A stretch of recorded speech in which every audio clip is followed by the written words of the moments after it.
Pernahkah Anda mengalami seseorang yang mengatakan atau melakukan sesuatu yang membuat Anda langsung merasa marah, frustrasi, atau kesal? Apakah Anda ingin merasakan kebal terhadap emosi negatif tersebut dan tetap tenang, apapun yang terjadi di sekitar Anda? Bayangkan hidup tanpa rasa marah, bahwa tidak ada seorang pun dan tidak ada apapun yang memiliki kekuatan untuk membawa Anda keluar dari pusat kondisi mental Anda. Orang yang menghina, mengkritik, dan situasi sulit tidak lagi memengaruhi Anda seperti sebelumnya. Tentu saja, ini tampaknya mustahil, bukan? Tetapi para Stoik melakukannya, dan hari ini saya akan mengungkapkan kepada Anda bagaimana Anda juga bisa melakukannya. Dalam video ini, Anda akan menemukan sebuah prinsip Stoik yang, jika diterapkan, akan mengubah cara Anda bereaksi terhadap hidup. Anda akan belajar melihat tantangan hidup dan hal-hal dari sudut pandang yang berbeda, yang akan memungkinkan Anda membebaskan diri dari kemarahan selamanya. Yang terbaik dari semuanya adalah Anda tidak memerlukan latihan bertahun-tahun, atau mundur ke gunung untuk menguasainya. Ini adalah sesuatu yang sederhana, namun kuat yang biasa dicapai oleh orang bijak Stoik untuk mencapai tujuan perdamaian. Namun, ada detail penting yang hampir tidak ada yang menyebutkannya. Dan itu adalah rahasia sejati. Bertahan sampai akhir. Karena saya jamin kepada Anda bahwa setelah menonton video ini, Anda tidak akan terganggu lagi dengan cara yang sama. Tapi saya punya tantangan untuk Anda sebelum melanjutkan. Pergi ke kolom komentar dan tulis, "Saya tidak pernah akan marah pada siapapun atau apapun lagi." Tindakan sederhana namun ampuh ini adalah langkah pertama menuju transformasi absolut Anda. Sekarang, mari kita mulai. Strategi pertama, menyadari bahwa Anda tidak dapat mengendalikan orang lain. Akar dari banyak kemarahan dan frustrasi kita terletak pada ilusi keyakinan bahwa orang lain harus bertindak sesuai dengan apa yang kita inginkan dan harapkan. Kita berharap agar mereka memperlakukan kita dengan hormat, bersikap adil, dan memahami kita. Namun kenyataannya adalah bahwa setiap orang memiliki pandangan dunia, emosi, dan keputusan mereka sendiri. Kebenarannya adalah Anda tidak memiliki kekuatan atas mereka. Stoicisme mengajarkan kita bahwa kita hanya bisa mengendalikan tindakan dan pikiran kita sendiri, tidak lebih. Jika Anda hidup menunggu orang lain berubah agar Anda bisa damai, Anda menghukum diri sendiri untuk menjalani hidup dalam kekecewaan konstan. Tetapi jika Anda mengubah pendekatan Anda dan menerima bahwa setiap orang bebas untuk bertindak sesuai keinginan mereka, dan Anda bebas untuk memutuskan bagaimana cara menanggapinya, Anda akan memulihkan kendali. Bayangkan seseorang berteriak pada Anda atau mengkritik Anda secara tidak adil. Anda bisa kehilangan kendali dan bereaksi dengan amarah. Atau Anda bisa mengingat bahwa Anda tidak bisa mengendalikan apa yang orang ini katakan atau lakukan. Namun, Anda bisa mengendalikan reaksi Anda. Daripada marah, Anda memilih untuk tetap tenang. Kedamaian Anda tidak bergantung pada siapapun selain Anda sendiri. Dengan berhenti mencoba mengendalikan orang lain, Anda membebaskan diri dan melepaskan beban kebencian dan frustrasi. Membantu Anda menerima orang lain apa adanya tanpa harapan yang tidak realistis. Di atas semua itu, Anda mendapatkan ketenangan, mengetahui bahwa meskipun dunia sedang kacau, pikiran Anda tetap tenang dan tidak terganggu. Sebelum kita lanjut, saya akan sangat menghargai jika Anda mau menyukai dan membagikan video ini, agar bisa menjangkau lebih banyak orang. Jika Anda tidak ingin ketinggalan satupun video saya yang akan datang, silakan berlangganan dan aktifkan lonceng notifikasi. Strategi kedua, tidak menganggap sesuatu secara pribadi. Salah satu kesalahan terbesar yang kita buat adalah mempercayai bahwa apa yang orang lain katakan atau lakukan adalah cerminan dari diri kita. Ketika seseorang menghina kita, menolak kita, atau memperlakukan kita dengan acuh tak acuh, kita merasa seolah diserang secara pribadi. Namun, kenyataannya adalah tindakan orang lain tidak ada hubungannya dengan Anda, tetapi dengan diri mereka sendiri. Setiap orang bertindak berdasarkan sejarah, trauma, keyakinan, dan emosi mereka sendiri. Jika seseorang bersikap kasar, mungkin bukan karena Anda pantas, tetapi karena orang tersebut sedang berurusan dengan sesuatu dalam diri mereka sendiri. Jika seseorang mengkritik Anda tanpa alasan, itu adalah refleksi dari dunia batin mereka, bukan dunia Anda. Ketika Anda memahami hal ini, Anda berhenti menganggap hal-hal sebagai serangan pribadi, dan mulai melihatnya sebagai ekspresi keadaan mental dan emosional orang lain. Bayangkan seseorang berteriak pada Anda tanpa alasan. Anda bisa bereaksi dengan marah dan membalas energi yang sama. Atau Anda bisa berhenti dan bertanya pada diri sendiri, apakah ini benar-benar tentang saya? Sebagian besar jawabannya adalah tidak. Reaksi mereka adalah produk dari frustrasi dan ketakutan mereka sendiri. Pertempuran internal yang tidak ada hubungannya dengan Anda. Jangan biarkan komentar negatif mencuri kedamaian Anda. Setiap komentar negatif bisa menjadi luka, tetapi ketika Anda memutuskan untuk tidak menyerap kenegatifan orang lain, Anda menjadi kebal terhadapnya. Strategi ketiga, mempertanyakan kegunaan kemarahan. Kemarahan adalah emosi yang kuat yang membuat kita merasa intens, memberi kita ilusi kendali. Namun, apakah itu menguntungkan Anda? Di lain waktu ketika Anda merasa marah, tanyakan pada diri sendiri pertanyaan kunci. Apakah kemarahan akan mengubah sesuatu? Jika jawabannya tidak, maka Anda akan menyadari bahwa kemarahan tidak lebih dari sekadar pengeluaran energi yang tidak berguna.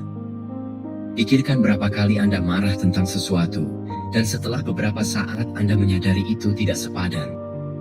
Mungkin Anda berdebat dengan seseorang saat Anda marah, atau Anda mengatakan kata-kata yang kemudian Anda sesali.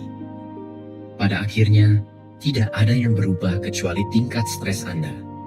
Stoicisme mengajarkan kita bahwa kita tidak boleh membiarkan diri kita terbawa oleh emosi yang merusak. Ini bukan tentang menekan emosi, tetapi tentang mengevaluasi apakah emosi tersebut melayani kita atau tidak. Bayangkan seseorang menghina Anda yang bisa membuat Anda meledak dalam kemarahan, tetapi itu hanya akan membuat Anda kehilangan ketenangan. Sekarang, daripada bereaksi, ajukan pertanyaan. Apakah kemarahan saya akan memperbaiki situasi ini? Anda akan menyadari bahwa jawabannya adalah tidak. Jadi, mengapa memberi kekuasaan pada sesuatu yang tidak membawa sesuatu yang positif bagi Anda? Ini seperti api yang menghabiskan segalanya. Namun, ketika Anda belajar untuk mengalihkan energi Anda menuju solusi daripada memberi makan kemarahan Anda menjadi seseorang yang benar-benar kuat. Bukannya melelahkan diri dengan apa yang tidak bisa Anda ubah. Gunakan kekuatan Anda untuk fokus pada apa yang bisa Anda lakukan. Setiap kali Anda merasa kemarahan itu menguasai diri Anda, berhentilah dan tanyakan pada diri Anda apakah itu benar-benar layak. Jika jawabannya tidak, biarkan hal itu berlalu.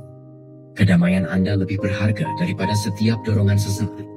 Strategi keempat, belajar untuk berhenti sejenak sebelum bereaksi.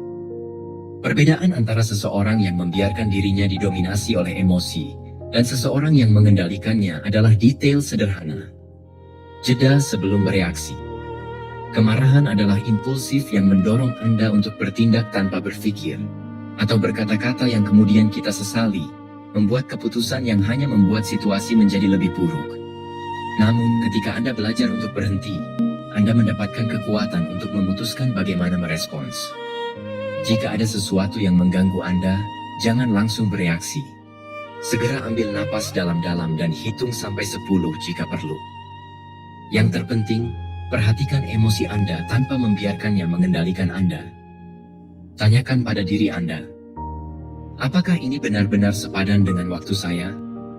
Apa yang akan terjadi jika saya bereaksi? Tanpa memikirkan bagaimana perasaan Anda setelahnya.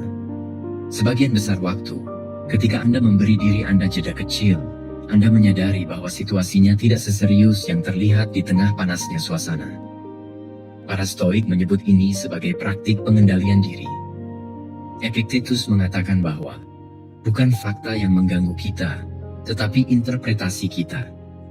Apa yang harus kita lakukan jika ada yang membentak kita? Anda bisa melihatnya sebagai serangan pribadi dan bereaksi dengan marah. Atau Anda bisa berhenti sejenak, bernapas, dan menyadari bahwa masalahnya bukan milik Anda, tetapi milik orang lain. Dengan berhenti sebelum bereaksi, Anda menghindari jatuh ke dalam perangkap impuls. dan Anda mempertahankan kekuatan serta kendali emosi Anda. Ini bukan tentang menekan apa yang Anda rasakan, tetapi memberinya cukup ruang agar tidak menguasai Anda. Jika Anda memutarbalikkan kebiasaan berhenti sejenak, Anda akan melihat bahwa banyak situasi yang dulu membuat Anda marah sekarang hanya meluncur dari Anda. Ini bukan karena Anda tidak memiliki masalah, tetapi karena Anda telah belajar untuk menanggapi dengan bijak daripada bereaksi impulsif. Strategi kelima, ingat bahwa semuanya bersifat sementara. Ketika sesuatu mengganggu Anda, rasanya seperti dunia telah tereduksi menjadi masalah itu. Kemarahan menguasai pikiran dan hati Anda, detak jantung Anda meningkat, dan Anda merasakan kebutuhan untuk bereaksi segera. Namun, ada kebenaran di sini. Tidak ada emosi yang bertahan lama. Selalu pikirkan tentang saat-saat di mana Anda merasa marah tentang sesuatu. Setelah itu, Anda hampir tidak ingat apa yang Anda lakukan pada hari itu. Apa yang tampak seperti bencana dalam sebulan ini mungkin tidak relevan. Selalu letakkan segala sesuatu dalam perspektif. Mengapa membiarkan kemarahan sesaat merusak kedamaian Anda? Para Stoik mengajarkan kita untuk melihat hidup seperti sungai yang terus bergerak. Tidak ada yang statis, semuanya mengalir. Kegembiraan, kesedihan, kemarahan. Semuanya bersifat sementara. Marcus Aurelius berkata, hidup adalah perubahan. Jika Anda menerimanya, Anda akan menemukan ketenangan. Ketika Anda merasakan kemarahan mulai menguasai diri Anda, berhenti dan tanyakan pada diri Anda, apakah masalah ini akan terus berlanjut? Apakah ini penting dalam seminggu atau dalam setahun? Sebagian besar jawabannya adalah tidak. Ketika Anda melihat kefanaan segala sesuatu, itu akan membebaskan Anda. Ini membantu Anda untuk tidak terikat pada drama, membiarkan emosi tidak mendikte perilaku Anda. Anda lebih besar dari kemarahan sesaat. Setiap kali Anda merasakan kemarahan menyelimuti pikiran Anda, ingatlah bahwa ini juga akan berlalu. Karena itu selalu terjadi. Segala sesuatu dalam hidup adalah bersifat sementara. Ketika Anda berhenti berpegang teguh pada emosi yang berlalu, Anda menemukan bahwa kedamaian batin adalah satu-satunya hal yang benar-benar berharga. Strategi keenam, fokus pada nilai Anda, bukan ego. Kemarahan terkadang merupakan refleksi dari ego yang terluka. Kita merasa tersinggung karena seseorang tidak menyukai kita, memberi kita rasa hormat yang pantas kita dapatkan. Namun, mereka menentang kita karena mereka tidak memperhitungkan kita. Ini adalah kebenaran yang sulit dan membebaskan pada saat yang sama. Ego Anda adalah musuh terbesar Anda. Tanyakan pada diri Anda, apa yang lebih penting? Membuktikan bahwa Anda benar atau bertindak sesuai dengan nilai-nilai Anda. Banyak orang kehilangan kedamaian mereka karena bereaksi karena rasa bangga, bukan karena kebijaksanaan. Stoicisme mengajarkan kita bahwa kita tidak boleh hidup untuk menyenangkan orang lain, tetapi harus setia pada prinsip-prinsip kita. Aurelius berkata, jangan biarkan pikiranmu mengembara menjadi milik orang lain. Jika seseorang menghina Anda, mengabaikan Anda, atau mengkritik Anda secara tidak adil, apakah itu benar-benar layak? Sungguh memalukan jika merendahkan diri ke level yang sama, bukan? Lebih baik menjaga postur dan bertindak dengan bermartabat. Ketika Anda menghadapi situasi yang malah membangkitkan kemarahan Anda, ajukan pertanyaan. Apakah saya bertindak sesuai dengan nilai-nilai saya atau menurut ego saya? Jika nilai Anda adalah kesabaran, bersabarlah. Jika prinsip Anda adalah integritas, berdirilah teguh. Ketika Anda dipandu oleh nilai-nilai Anda, kemarahan kehilangan kekuasaan atas diri Anda. Di akhir hari, pendapat orang lain berubah, tetapi karakter Anda tetap. Biarkan tujuan Anda menjadi lebih besar daripada harga diri Anda. Fokuslah untuk menjadi orang yang benar-benar Anda inginkan. Jangan mencoba membuktikan apapun kepada siapapun. Karena ketika Anda hidup sesuai dengan nilai-nilai Anda menemukan bahwa tidak ada kemenangan yang lebih besar daripada kedamaian batin. Strategi ketujuh, latih pikiran Anda setiap hari. Kekuatan mental tidak datang entah dari mana. Anda tidak bisa berharap untuk tetap tenang dalam situasi sulit jika Anda belum pernah melatih pikiran Anda untuk melakukan hal ini. Pengendalian diri adalah otot, dan seperti halnya otot lainnya, ia memerlukan latihan terus-menerus. Para Stoik tidak menunggu kesulitan datang untuk melatih diri mereka. Filosofi mereka dipersiapkan setiap hari. Marcus Aurelius merenungkan setiap pagi tentang tantangan yang akan dia hadapi. Penghinaan, hambatan, ketidakadilan, dan meramalkan bahwa mereka akan datang kepadanya tanpa kejutan atau kemarahan. Anda bisa melakukan hal yang sama, dimulai dengan momen-momen kecil. Jika Anda berada di antrian panjang dan merasa tidak sabar, beri diri Anda waktu. Jika ada orang yang mengemudi dengan agresif, jangan bereaksi dengan marah. Setiap situasi sehari-hari adalah kesempatan untuk melatih diri. Para biksu Buddha mengatakan bahwa mereka tidak bermeditasi untuk menjadi tenang di kuil, tetapi untuk tetap tenang di tengah badai. Latihan mental adalah apa yang akan memungkinkan Anda untuk merespons dengan tenang ketika tantangan sebenarnya datang. Buatlah satu pertanyaan yang kuat. Bagaimana saya bisa menggunakan saat ini untuk memperkuat pikiran saya? Setiap kali Anda berlatih kesabaran, setiap waktu Anda memilih untuk tidak bereaksi dengan kemarahan, Anda membangun pikiran yang lebih kuat. Kemarahan adalah cerminan dari pikiran tanpa disiplin. Latihlah diri Anda hari ini, setiap hari, setiap saat, sehingga ketika saatnya tiba untuk menghadapi provokasi nyata, Anda siap menghadapinya dengan ketenangan mutlak. Strategi ke-8. Kelilingi diri Anda dengan orang-orang yang mempromosikan emosi tenang. Emosi itu menular. Jika Anda mengelilingi diri Anda dengan orang-orang negatif, cepat atau lambat cara mereka melihat dunia akan menyaring kemarahan, frustrasi, dan keluhan Anda. Namun, pikirkan kebalikannya. Bagaimana beberapa orang memancarkan kedamaian? Bersama mereka, rasanya seperti menghirup udara segar. Mereka tidak terbawa oleh impulsif, tidak bereaksi dengan agresivitas, dan memiliki kekuatan untuk menenangkan orang lain hanya dengan kehadiran mereka. Inilah orang-orang yang harus Anda cari. Filsuf Stoik Epictetus berkata, hindari mereka yang mengeluh tentang segala hal tanpa memberimu. Hal ini tidak berarti meninggalkan orang-orang yang sulit, tetapi belajar untuk menetapkan batasan. Jika seseorang terus-menerus memberi makan kemarahan Anda perlu bertanya pada diri sendiri, apakah pengaruhnya membantu atau menyakiti Anda? Kelilingi diri Anda dengan orang-orang yang menantang Anda untuk menjadi lebih baik, yang menginspirasi Anda dengan kesederhanaan mereka, dan yang mengajar Anda dengan memberi contoh. Lihat bagaimana mereka menghadapi kesulitan, bagaimana mereka menanggapi provokasi, dan bagaimana mereka mempertahankan kedamaian mereka di tengah kekacauan. Jika tidak, carilah orang-orang dalam kebijaksanaan, buku, ceramah, atau bahkan dalam sejarah. Belajarlah dari para pemimpin Stoik yang hebat, yang tahu bagaimana mengendalikan emosi mereka, dan yang mengubah kesulitan menjadi pertumbuhan.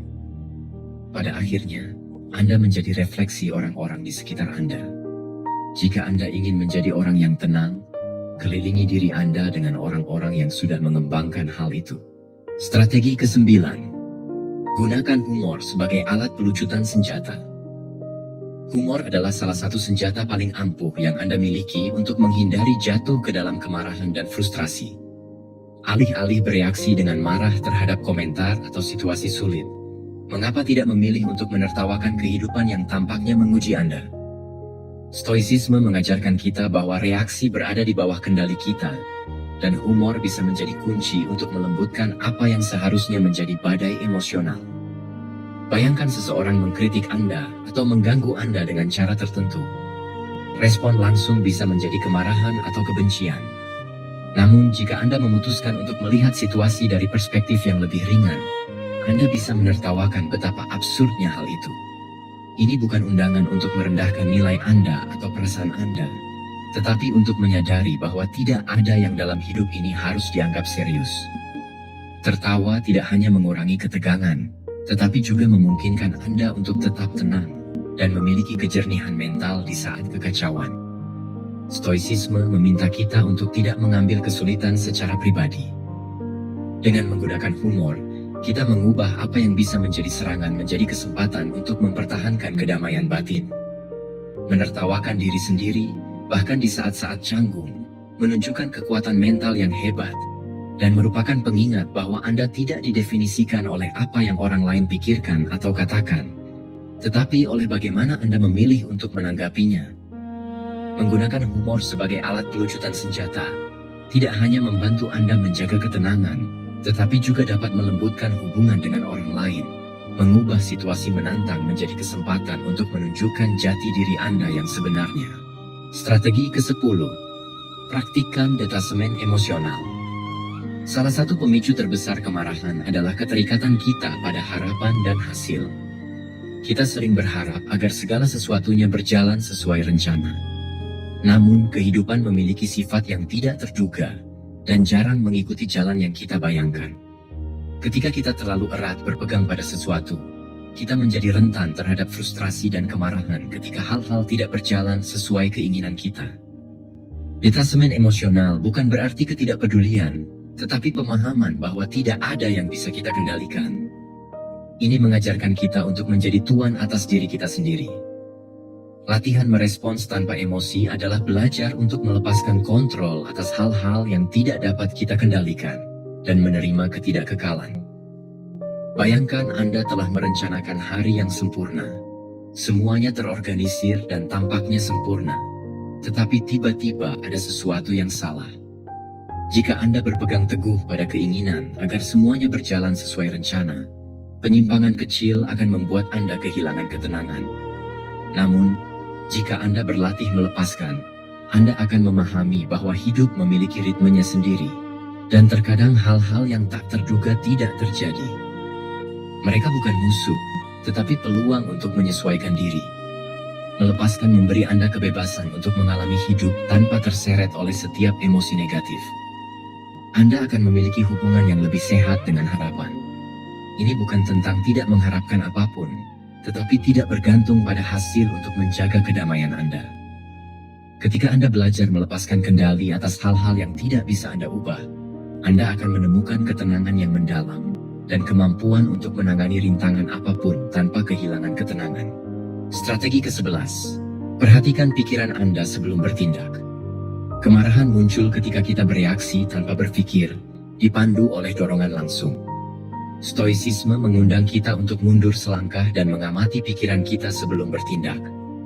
Latihan kesadaran ini bisa menjadi perbedaan antara kehilangan kendali dan tetap tenang ketika ada sesuatu yang mengganggu Anda.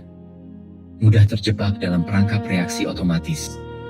Emosi adalah pemicu yang meningkatkan frustrasi, dan kata-kata atau tindakan impulsif mungkin keluar tanpa dipikirkan.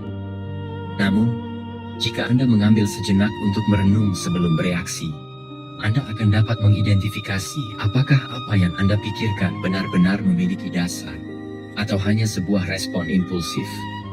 Ketika mengamati pikiran Anda, tanyakan, apakah kejadian ini benar-benar pantas mendapatkan balasan sebesar ini? Apa yang akan saya dapatkan dengan bereaksi seperti ini? Seringkali kita berhenti untuk merenung dan menyadari bahwa reaksi kita tidak proporsional, dan apa yang kita anggap mengganggu tidak memiliki dampak penting dalam jangka panjang. Ruang untuk refleksi ini sangat penting untuk mencegah kemarahan menguasai pikiran kita. Seneca, seorang stoik, berkata, "Kemarahan itu seperti badai, dimulai perlahan, tetapi jika tidak Anda hentikan, itu akan menghancurkan segalanya." Latihlah untuk melakukan observasi secara sadar terhadap pikiran Anda, memungkinkan Anda untuk menyela badai itu sebelum badai itu meletus. Alih-alih terseret olehnya, Anda bisa memilih bagaimana merespons dengan tenang dan bijaksana. Ingatlah bahwa kontrol ada di tangan Anda. Setiap kali Anda mengambil waktu untuk mengamati, memperlambat reaksi impulsif, Anda memperkuat kemampuan Anda untuk membuat keputusan yang lebih rasional dan kurang emosional. Ini memungkinkan Anda untuk menjaga kedamaian Anda dan mencegah kemarahan mengendalikan hidup Anda. Strategi ke-12. Jadikanlah sebuah tantangan pribadi. Setiap kali hidup menempatkan Anda dalam posisi yang sulit, cobalah untuk mengubahnya menjadi peluang untuk menunjukkan kekuatan batin Anda. Alih-alih melihat situasi sulit sebagai hambatan, lihatlah sebagai tantangan pribadi untuk tetap tenang. Pendekatan ini tidak hanya mengubah cara Anda menghadapi kesulitan, tetapi juga memberdayakan Anda dengan mengubah kontrol emosi Anda menjadi keterampilan yang berkembang seiring waktu. Stoicisme mengajarkan kita bahwa kekuatan sejati bukanlah tentang menghindari kesulitan, tetapi tentang bagaimana kita memilih untuk menghadapinya. Ketika sesuatu atau seseorang memprovokasi Anda, alih-alih bereaksi secara otomatis dengan kemarahan atau frustrasi, jadikan ketenangan sebagai tujuan Anda. Setiap kali Anda merasakan tekanan, ingatlah bahwa ini adalah saat untuk berlatih pengendalian diri. Jadikan setiap tantangan sebagai kesempatan untuk menumbuhkan ketenangan pikiran Anda. Seiring berjalannya waktu, proses ini akan menjadi kebiasaan alami. Pada awalnya mungkin sulit, tetapi semakin sering Anda menghadapinya, semakin mudah untuk mempertahankan ketenangan. Tenang itu seperti melatih otot. Semakin sering Anda melatihnya, semakin kuat hasilnya. Dengan mengubah setiap momen ketegangan menjadi kesempatan untuk tumbuh dan memperkuat karakter Anda, latihan ini memungkinkan Anda untuk menjadi lebih sadar akan emosi Anda. Mengenali emosi tanpa membiarkannya mengambil alih kontrol adalah pengingat bahwa pada akhirnya, satu-satunya kekuatan yang Anda miliki tentang situasi eksternal adalah tanggapan Anda terhadap mereka. Dengan demikian, Anda mengubah ketenangan menjadi kekuatan Anda. Anda akan membebaskan diri dari rantai kemarahan dan kekesalan, dan Anda akan menemukan kedamaian batin yang tak terhentikan. Kita telah mencapai akhir video, tetapi ini hanya awal dari perjalanan Anda menuju kedamaian batin. Sekarang Anda tahu prinsip-prinsip stoik yang akan membantu Anda membebaskan diri dari kemarahan dan frustrasi. Namun, kuncinya terletak pada penerapannya setiap hari. Jika pengajaran ini telah bermanfaat bagi Anda, bayangkan apa yang akan Anda pelajari di video berikutnya, di mana kita akan mempelajari pelajaran stoik lain yang akan memberi Anda lebih banyak kendali atas emosi Anda. Jangan lewatkan kesempatan ini. Jika Anda menyukai konten ini, dukung saya dengan memberikan suka dan berlangganan untuk terus belajar bersama. Jika Anda tahu seseorang yang cenderung mudah marah, bagikan video ini kepada mereka. Mungkin ini adalah apa yang mereka butuhkan untuk menemukan ketenangan lebih. Tinggalkan komentar di bawah untuk memberitahu saya apa yang paling mempengaruhi